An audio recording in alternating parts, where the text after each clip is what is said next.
prinsip ya nasionalitas aktif, dan yang kedua adalah prinsip nasionalitas pasif.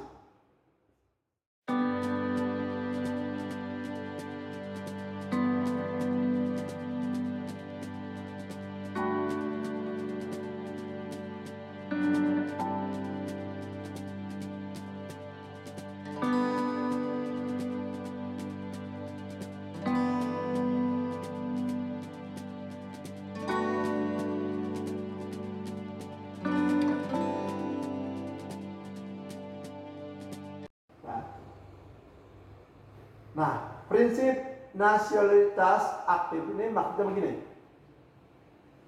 Ya, jadi seseorang yang melakukan tindak pidana ya di suatu negara asing, ya seperti Bapak katakan tadi, kemudian tertangkap ya oleh ya pihak berwajib yang bersangkutan ya, maka dari aspek teritorialitas ya yang berwenang untuk ya melakukan penangkapan, penyidikan dan penghukuman adalah negara setempat.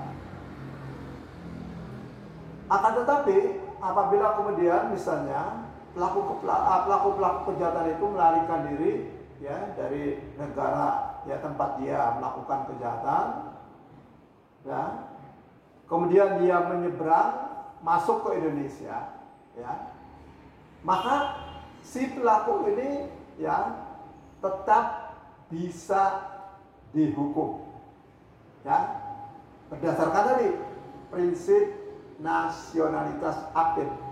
Jadi hukum pidana kita itu menganut azas ya atau prinsip nasionalitas aktif. Maksudnya apa?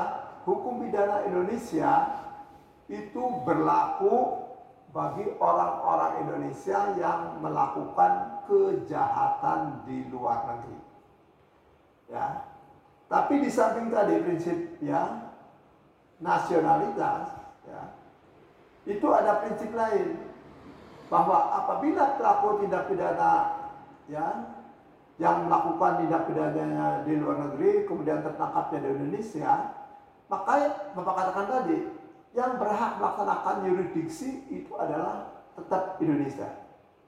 Ya, apabila pihak negara asing ya yang ya tempat di mana tindak pidana terjadi itu meminta supaya diekstradisi untuk diadili di sana, ya maka pemerintah negara kita itu punya hak untuk menolak, menyerahkan pelaku-pelaku tindak pidana itu untuk diadili di negara tempat di mana kejahatan terjadi. Ya. Itu. Yang kedua adalah prinsip nasionalitas ya pasif. Ya. Jadi suatu negara itu punya kewenangan ya untuk menangkap, menghukum dan mengadili pelaku-pelaku kejahatan terhadap warga negaranya yang ada di luar negeri ya. Ya, apabila si pelaku itu ya memasuki ya wilayah negara ya negara di mana ya korban menjadi warga negara. Ya misalnya begini. Misalnya ya TKI kita yang bekerja di Malaysia, dia mendapatkan perlakuan yang semena-mena dari majikannya, dianiaya sedemikian rupa. Ya, ini kewenangan ya peristiwa pidana ini sebenarnya adalah merupakan kewenangan ya dari negara Malaysia.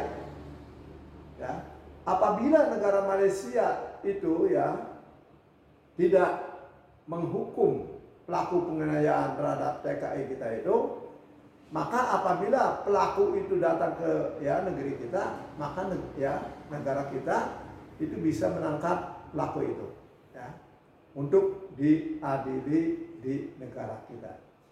Tapi prinsip nasionalitas pasif ini ya saudara, ini tidak diakui oleh Amerika Serikat, ya.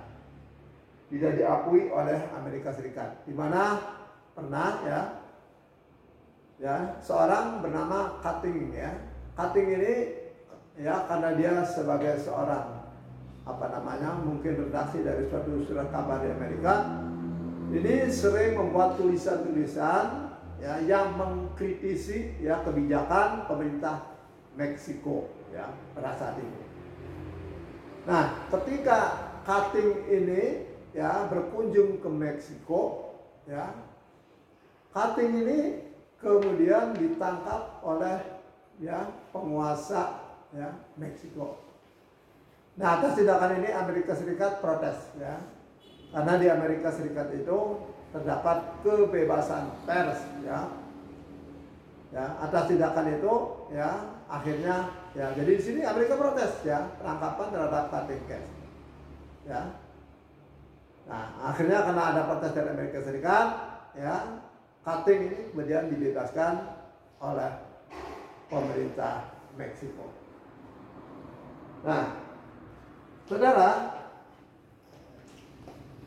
kita lanjutkan yurisdiksi ya terhadap yurisdiksi perlindungan, ya kita abaikan saja karena ini ya aturannya secara hukum internasional belum ada, ya, dan juga contoh-contohnya ini belum ada. Berikutnya adalah yurisdiksi menurut prinsip ya universal. Nah, yurisdiksi ini diterapkan terhadap tindak pidana ya yang menurut masyarakat internasional ini sangat merugikan kepentingan masyarakat internasional. Nah, yurisdiksi universal ini ya contohnya adalah pembajakan di laut, ya. Pembajakan di laut ini sudah ada sejak zaman Romawi. Maka ya orang-orang Romawi ya menamakan kejahatan pembajakan di laut ini ya diklasifikasikannya ini ya sebagai ya delik iur gentium, tindak pidana yang menjadi musuh bersama seluruh umat manusia. Ya, jadi di sini terhadap pelaku-pelakunya ya karena menjadi musuh seluruh umat manusia, maka ya negara-negara itu punya kewajiban moral ya untuk menangkap para pelaku tindak pidana yang masuk kategori ya iur gentium ini. Nah, contohnya dalam hal ini ya adalah Konvensi Hukum Laut PBB ya 1982 itu mengatur tentang perompakan. Ya. Nah, perompakan ini ya ini dalam Konvensi Hukum Laut 82 diatur dalam pasal 100 sampai 107. Saudara harus juga memahami beda antara ya perompakan di laut dengan perompakan bersenjata ya. Jadi ada yang namanya piracy dalam bahasa ya Inggrisnya itu ada perompakan bersenjata. Beda ya. Di mana perbedaannya? Kalau piracy itu dilakukan ya oleh orang-orang menggunakan kapal, baik kapal terbang ya maupun kapal laut ya terhadap kapal-kapal lain ya yang berada di luar yurisdiksi nasional ya yang berada di luar yurisdiksi nasional. Di mana tuh di luar yurisdiksi nasional ya yaitu di zona ekonomi eksklusif ya, atau di laut lepas. Sedangkan perombakan bersenjata ya, itu kejadiannya, peristiwanya terjadi di laut teritorial ya, suatu negara, atau di perairan pedalaman, atau di perairan kepulauan. Ya. Maka ya, kalau ya, piresi ini, pembajakan di laut ini, Bapak katakan tadi, yurisdiksinya itu adalah universal. Ya. Artinya Bapak katakan tadi, ya, setiap negara yang menjadi ya peserta Konvensi Hukum Laut 1982 itu punya kewenangan ya, punya kewenangan untuk menangkapi mereka ya, menyidik ya, dan menyerahkannya kepada pengadilan untuk diadili. Nah, ini juga perlu kalian pahami ya. Untuk menerapkan aturan terhadap pelaku-pelaku tindak pidana pembajakan di laut itu bukan hukum internasional. Hukum internasional itu hanya yurisdiksi aja tadi. Negara masyarakat internasional ya. Masyarakat internasional itu diberikan wewenang untuk menangkapi pelaku-pelaku pembajakan di laut ya.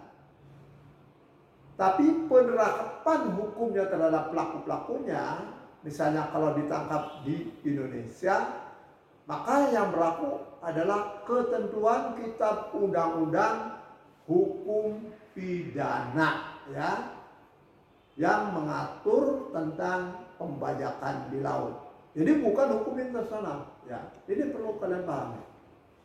Ya. Yang kedua ya adalah tadi ya, perombakan bersenjata. Nah, Bapak katakan tadi perombakan bersenjata itu terjadinya bisa di laut teritorial, bisa di perairan pedalaman, bisa di perairan kepulauan. Nah, ini adalah menjadi yurisdiksi negara setempat. Ya. Menjadi yurisdiksi negara setempat. Ya. Pertanyaannya misalnya begini, ada perombakan ya, terjadi di Selat Malaka. Ya, terjadi di Selat Malaka. Kemudian perompak yang kebetulan sebagian warga negara Indonesia, sebagian warga negara Malaysia misalnya, tertangkap oleh ya tentara Diraja Malaysia, angkatan lautnya ya. Maka di sini yang punya kewenangan untuk ya mengadili itu adalah Malaysia ya, karena negara itu ya telah menangkap mereka. Jadi para pelaku-pelakunya ya itu adalah diadili di Malaysia ya. Ya. Apabila ia tertangkap oleh pihak berwajib kita ya, angkatan laut kita misalnya Bakamla, maka ya mereka yang ya diadili oleh ya disidik oleh pihak berwajib kita ya, dan diadili ya di wilayah negara kita. Hukum apa yang diterapkan? Ya tetap tadi Bapak katakan Kitab Undang-Undang Hukum Pidana yang mengatur tentang perompakan di laut ya. Nah itu ya. Oke, kita lanjutkan. Saudara, kita lanjutkan ya pembahasan mengenai ya tadi, tapi Bapak mau teruskan dulu ya. Bapak mau teruskan tadi ya. Ada juga ya konvensi ya tentang pemberantasan ya terhadap keselamatan pelayaran di laut, yaitu Konvensi Roma tahun 1988. Nah, Konvensi Roma 1988 ini ya itu merupakan konvensi ya untuk memberantas ya kejahatan terhadap keselamatan pelayaran, khususnya ya pelaku-pelaku yang akan menghancurkan ya menenggelamkan ya kapal-kapal yang ada di laut. Jadi kalau Konvensi Roma 1988 ini ya penerapannya itu untuk pelaku-pelaku tindak pidana teroris terhadap kapal-kapal laut ya. Itu. Oke. Kita lanjutkan ke pembahasan ya tentang yurisdiksi terhadap tindak pidana internasional. Nah, saudara perlu ya kalian ketahui ya bahwa konvensi ya bukan konvensi ya Statuta Roma 1998 ya ini merupakan ya ketentuan hukum internasional yang mengatur tentang ya tindak pidana internasional. Ya, tentang tindak pidana internasional. Nah, Statuta Roma ya itu mengatur ya 4 kejahatan. Yaitu pertama adalah kejahatan genosida diatur dalam pasal 6. Yang kedua, kejahatan kemanusiaan diatur dalam pasal 7. Kejahatan perang diatur dalam pasal 8 ya, dan yang keempat itu kejahatan agresi. Tapi untuk kejahatan agresi ya belum akan ada penuntutan ya sampai ada kesepakatan mengenai definisinya yang akan dibicarakan pada agenda review conference ya 7 tahun setelah berlakunya Statuta Roma ini. Tapi sampai sekarang ya tidak ada kemauan dari negara-negara besar untuk merumuskan tentang kejahatan agresi. Nah, saudara, ya Statuta Roma ya 1998 ini ya di samping mengatur ya tadi ya 4 macam kejahatan ya juga ini sekaligus membentuk ya internasional ya criminal court, pengadilan pidana internasional. Ya. Nah, kejahatan-kejahatan yang tadi Bapak utarakan ada 4 tadi itu ya, baru 3 yang berlaku. Ya.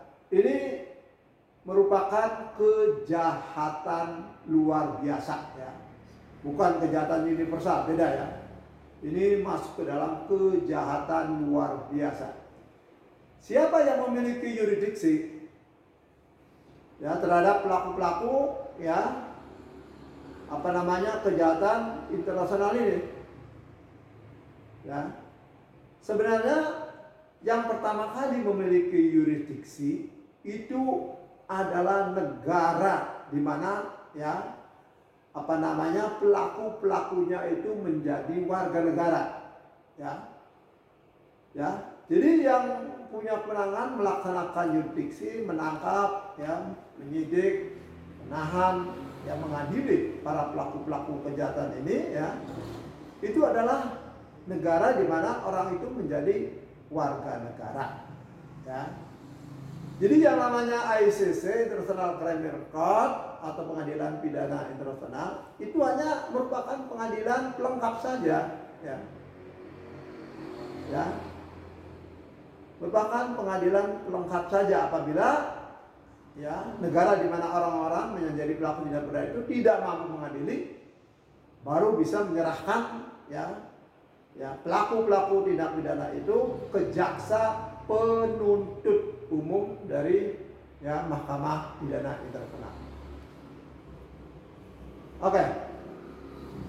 Ada 3 golongan ya yang bisa melakukan penuntutan ya terhadap pelaku-pelaku ya kejahatan yang diatur dalam Statuta Roma 1998. Pertama adalah tadi Bapak katakan negara di mana pelaku-pelaku menjadi warga negara. Jadi apabila negara itu tidak mampu untuk melaksanakan pengadilan ya terhadap pelaku-pelakunya, maka negara itu ya dapat menyerahkan ya pelaku-pelakunya kepada jaksa penuntut umum ya ICC. Yang kedua, ya, yang dapat melakukan penangkapan terhadap pelaku-pelaku tindak pidana yang diatur dalam Statuta Roma 198 itu adalah jaksa penuntut umum sendiri, ya. Ya, artinya jaksa penuntut umum itu dengan kekuasaan kewenangannya ya bisa melakukan penangkapan terhadap pelaku-pelakunya untuk dibawa ya ke Den Haag ya dan diadili di Mahkamah Pidana Internasional. Yang ketiga ya, yang ketiga ini ya dilakukan oleh Dewan Keamanan. Nah, biasanya Dewan Keamanan ini ya bertindak itu apabila negara itu tidak menjadi peserta ya Statuta Roma 1998. Ya. Jadi di sini ya pelaku-pelaku ya kejahatan, terutama kejahatan terhadap HAM ya atau kejahatan terhadap ya kemanusiaan yang dilakukan oleh pemerintah suatu negara dalam suatu perang saudara. Maka di sini PBB ya, yakni Dewan Keamanan ini punya kewenangan. Ya, punya kewenangan untuk menyerahkan pelaku-pelakunya itu kepada jaksa penuntut umum ICC. Prosedurnya adalah ya melalui ya putusan Dewan Keamanan PBB, melalui resolusi Dewan Keamanan PBB ya. Di situ biasanya menerapkan ya bab 7 piagam PBB. Artinya apa? Tindakan yang dilakukan oleh pemerintah ya negara itu ya dan ya sekutu-sekutunya ya artinya tentara-tentaranya itu ya perbuatannya itu membahayakan perdamaian keamanan internasional. Nah, contohnya dalam hal ini adalah ya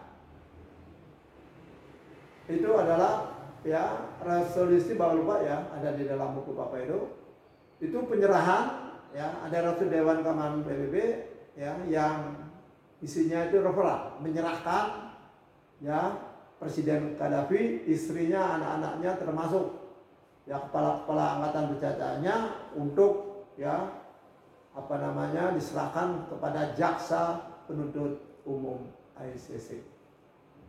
Nah, memang dalam ya kasus ini yang terakhir itu adalah mantan Presiden Sudan ya. Mantan Presiden Sudan itu juga sama ya. Ini kasusnya itu biasanya dalam kasus perang saudara ya. Kasus perang saudara ya. Itu sama ya, dianggap dia telah ya melakukan kejahatan terhadap kemanusiaan dan juga kejahatan perang ya.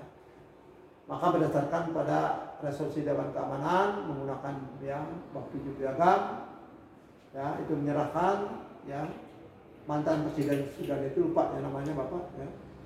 Itu untuk diserahkan kepada jaksa penuntut umum ICC. Ya.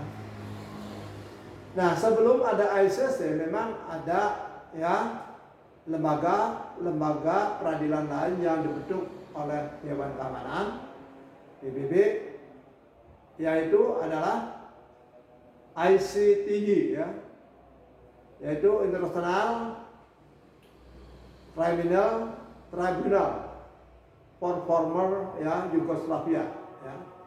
Yang kedua adalah ICTR ya. Jadi Pengadilan Pidana Internasional untuk Rwanda. Itu adalah pengadilan pidana internasional bentukan dari Dewan Keamanan PBB ya. Oke, kita teruskan saudara. Teruskan ke pokok bahasan berikutnya, yaitu pokok bahasan ya, itu adalah yurisdiksi terhadap tindak pidana penerbangannya. Nah, ada 2 konvensi ya, semula 3 ya, tapi yang masih berlaku dan tetap berlaku itu adalah Konvensi Den Haag 1970 ya, mengenai penguasaan pesawat terbang ya, dan Konvensi Montreal 1971 ya. Nah, sekarang ini Konvensi Den Haag 1970 yang mengatur ya tentang penguasaan pesawat terbang, kita kenal dengan Konvensi tentang pembajakan pesawat ya, dan juga Konvensi Montreal tahun 1971 ya. Sekarang ini sudah masuk kategori sebagai kejahatan teroris ya. Artinya ya, terhadap pelaku-pelaku pembajakan pesawat udara ya, dan pelaku-pelaku terhadap ya pelanggaran Konvensi Montreal 1971 ya, itu masuk kategori ya kejahatan terorisme ya, masuk kategori terorisme, terutama ya untuk Konvensi Montreal 1971 itu berkaitan dengan apa? Misalnya kejahatan ya memasang bom dalam pesawat ya, yang diperkirakan bisa meledak ya, misalnya 30 menit setelah ya lepas landas. Maka pelaku-pelakunya itu ya masuk ke dalam kategori ya terorisme. Tapi untuk Konvensi Montreal 1971 ya, yang mengatur tentang memberikan informasi yang tidak benar ya, ini untuk Indonesia ya, itu diatur di dalam undang-undang penerbangan ya, jadi tidak masuk ke dalam kategori ya kejahatan terorisme yang diatur dalam Undang-Undang Nomor 15 Tahun 2003 ya. Jadi hanya ya pelanggaran Konvensi Montreal 1971 yang sangat berat saja, yang itu bisa masuk kategori sebagai ya kejahatan terorisme. Oke, berikutnya adalah ya tentang kejahatan terorisme. Nah, saudara ya, kejahatan terorisme ini ya diatur dalam 2 instrumen hukum internasional, yaitu Konvensi melawan ya pengeboman teroris dan Konvensi ya untuk pemberantasan pendanaan teroris ya.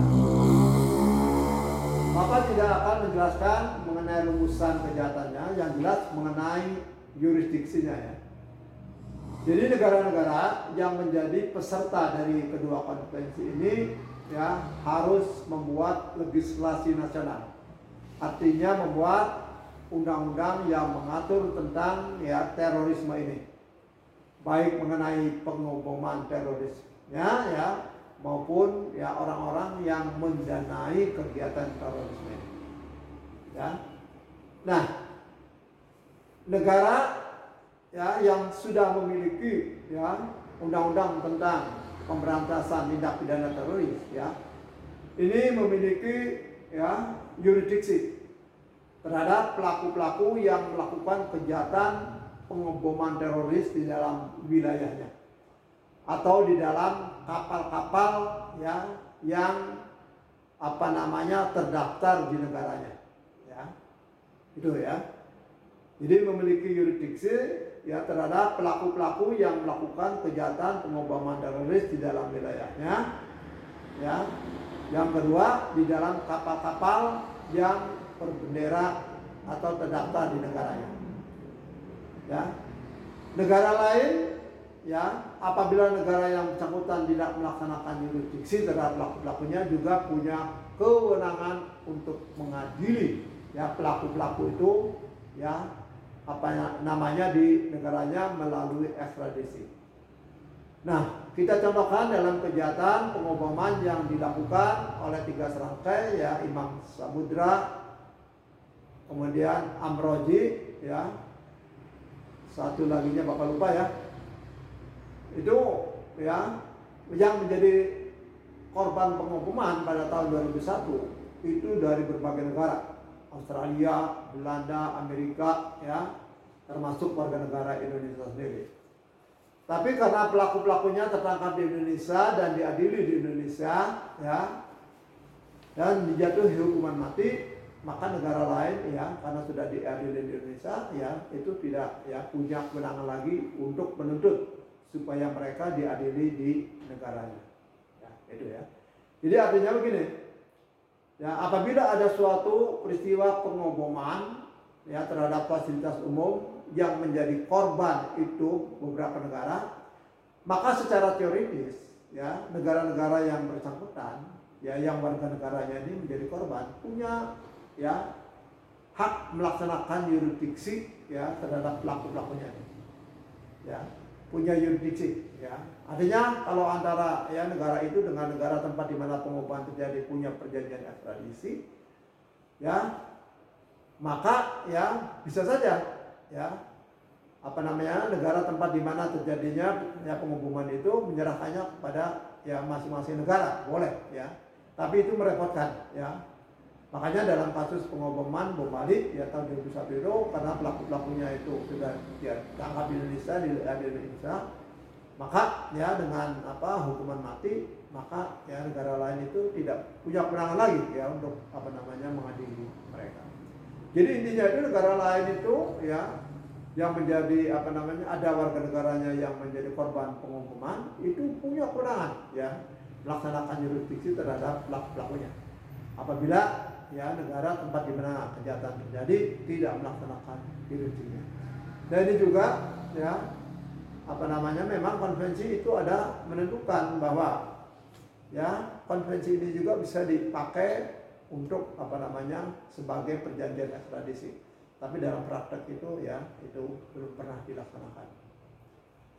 Oke, terakhir, ya, itu adalah kejahatan transnasional. Ini pokok bahasan Bapak yang baru, ya, mengenai kejahatan transnasional terorganisasi, ya. Nah, kejahatan, ya, transnasional, ya, terorganisasi ini, ya, diatur di dalam Konvensi Palermo, ya, yang disahkan pada tanggal 15 Desember, ya, tahun 2000. Nah, Indonesia ini merupakan salah satu negara penandatanganan naskah, ya, sekaligus, ya, Indonesia juga ini telah meratifikasi Konvensi Palermo ini dengan Undang-Undang Nomor 5 Tahun 2009. Nah, konvensi ini dilengkapi juga dengan protokol 1 dan 2, ya.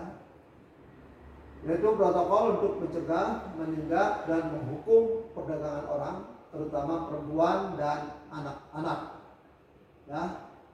Untuk melengkapi konvensi PBB menentang tindak pidana transnasional. Nah, dengan demikian tindak pidana perdagangan orang ini, terutama perempuan dan anak-anak, termasuk ke dalam kejahatan transnasional terorganisasi. Nah, saudara, ya, apa tujuan pokok dari konvensi ini? Tujuan pokok dari, ya, konvensi ini isinya pertama adalah meningkatkan kerjasama internasional, ya, meningkatkan kerjasama internasional yang lebih efektif dalam mencegah dan memberantas tindak pidana transnasional yang terorganisasi. Kedua, mengatur prinsip, ya, yang menyatakan bahwa negara pihak dalam menjalankan kewajibannya wajib mematuhi prinsip kedaulatan, keutuhan wilayah, dan tidak mencampuri urusan, ya, dalam negeri wilayah negara lain. Kemudian yang ketiga, ruang lingkup konvensi, ya. Ruang lingkup konvensi ini, ya, mengatur mengenai upaya pencegahan, penyidikan, dan penuntutan atas tindak pidana yang tercantum dalam pasal 5. Ya, pasal 5 konvensi, pasal 6, pasal 8. Ya. Juga pasal 23 konvensi, yaitu tindak pidana pencucian hasil kejahatan yang terkenal dengan money laundering, kemudian korupsi, dan tindak pidana terhadap proses peradilan, serta tindak pidana yang serius sebagaimana ditentukan dalam pasal 2 huruf B konvensi yang bersifat transnasional dan melibatkan suatu kelompok pelaku tindak pidana yang terorganisasi. Ya, jadi di samping konvensi ini mengatur tentang tadi tindak pidana pencucian uang, korupsi, tindak pidana terhadap proses peradilan, kemudian tindak pidana serius yang diatur dalam pasal 2 B konvensi, juga tadi mengatur tentang kejahatan perdagangan orang, mengatur tentang kejahatan orang, utamanya perempuan dan anak-anak. Jadi kejahatan mengenai perdagangan manusia ini, perempuan anak-anak ini sudah masuk ke dalam kejahatan transnasional yang terorganisasi. Nah, apa itu tindak pidana masuk ke dalam tindak pidana transnasional terorganisasi? Ini rumusannya. Jadi suatu tindak pidana dikategorikan sebagai tindak pidana transnasional yang terorganisasi jika tindak pidana tersebut dilakukan di lebih dari satu wilayah negara. Jadi lebih di satu negara. Jadi di Indonesia, Malaysia, Singapura, dan seterusnya. Kemudian di suatu negara, tetapi persiapan, perencanaan, pengarahan atau pengendalian atas kegiatan tersebut dilakukan di wilayah negara lain. Jadi di sini persiapannya di suatu negara, persiapannya, perencanaannya, pengarahannya, pengendalian atas kegiatan itu dilakukan di wilayah negara lain. Yang ketiga, di suatu wilayah negara, tetapi melibatkan suatu kelompok pelaku tindak pidana yang terorganisasi yang melakukan tindak pidana di lebih dari satu wilayah negara. Yang keempat, di suatu wilayah negara, tetapi akibat yang ditimbulkan atas tindak pidana tersebut dirasakan di negara lain. Nah, yang penting dari konvensi Palermo 1A tahun 2000 ini, ini mewajibkan negara-negara peserta itu membuat peraturan perundang-undangan,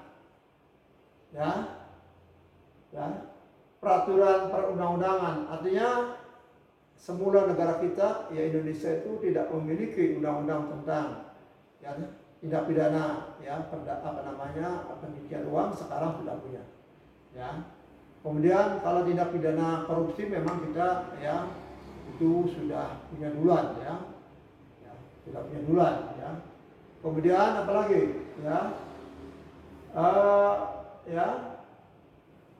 juga membuat undang-undang yang berkaitan dengan tentang timbal balik, mengkriminalisasi perbuatan yang ditetapkan tadi dalam bahasa Indonesia, dan membentuk kerangka kerjasama, kerangka kerjasama bantuan hukum timbal balik, membentuk kerangka kerjasama hukum antar negara seperti ekstradisi, bantuan hukum timbal balik dalam masalah pidana, kerjasama antar aparat penegak hukum, dan kerjasama bantuan teknis. Jadi intinya dengan adanya konvensi PBB tahun 2000 ini yang disahkan di Palermo, Italia, ini ada kewajiban bagi suatu negara peserta itu pertama membuat undang-undang yang Bapak katakan tadi, membuat undang-undang tentang anti pencucian uang. Yang kedua undang-undang tentang pemberantasan korupsi. Yang ketiga, undang-undang ya tentang pemberantasan perdagangan manusia, khususnya perempuan dan anak-anak. Ya, yang ketiga, ya membentuk kerangka kerjasama antar negara. Ya, jadi membuat perjanjian ekstradisi, membuat perjanjian bantuan timbal balik masalah pidana. Ya, kemudian membuat ya kerjasama antara aparat penegak hukum dan kerjasama bantuan teknis serta pelatihan. Nah, bagaimana mengenai yurisdiksinya? Ya, yang jelas begini ya. Jadi dengan adanya undang-undang ini, kita tadi ya diminta untuk membuat undang-undang, ya undang-undang ya anti ya pencucian uang, undang-undang ya pemberantasan korupsi, undang-undang ya berkaitan dengan pemberantasan perdagangan orang. Dengan adanya undang-undang ini ya sudah jelas ya yurisdiksi ya terhadap pelaku-pelakunya itu ada di negara yang bersangkutan. Tapi di sini ada kerjasama bantuan hukum timbal balik, ya, terutama untuk kejahatan-kejahatan antri money laundering, korupsi, ya. Maka dengan adanya perjanjian kerjasama bantuan hukum masalah pidana ini, ya, pelaku-pelaku tindak pidana, ya, yang berasal dari Indonesia melarikan diri ke luar negeri, maka ya kita bisa minta bantuan dari negara lain tersebut untuk menyerahkannya kepada pihak berwajib di Indonesia. Contoh yang paling up to date itu adalah Joko Chandra. Joko Chandra telah diputuskan oleh Mahkamah Agung yang melarikan diri ya ke Malaysia. Ya, kemudian atas bantuan hukum timbal balik ya antara para penegak hukum di negara kita, Joko Chandra akhirnya dapat dikembalikan ke Indonesia, dipulangkan ke Indonesia untuk diadili. Demikian juga Maria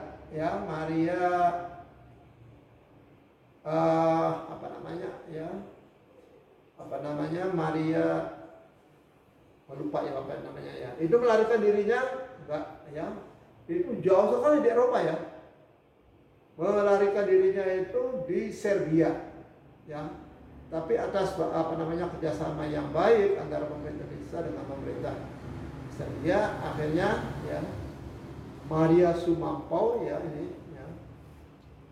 yang telah mencuri berapa miliar uang BNI itu akhirnya bisa dipulangkan ke Indonesia dan melaksanakan putusan yang sudah ditetapkan oleh pengadilan di Indonesia. Jadi di sini yang menguntungkan itu dari perjanjian Palermo itu hendaknya itu ada perjanjian kerjasama bantuan hukum timbal balik ini. Ya. Kemudian kalau perlu itu membuat perjanjian ekstradisi. Ya. Nah, kemudian juga ada kerjasama antara aparat penegak hukum dan kerjasama bantuan teknis serta pelatihan. Nah saudara, demikianlah pemaparan materi tentang yurisdiksi ini. Ya. Semoga apa yang Bapak sampaikan ini bermanfaat bagi kalian.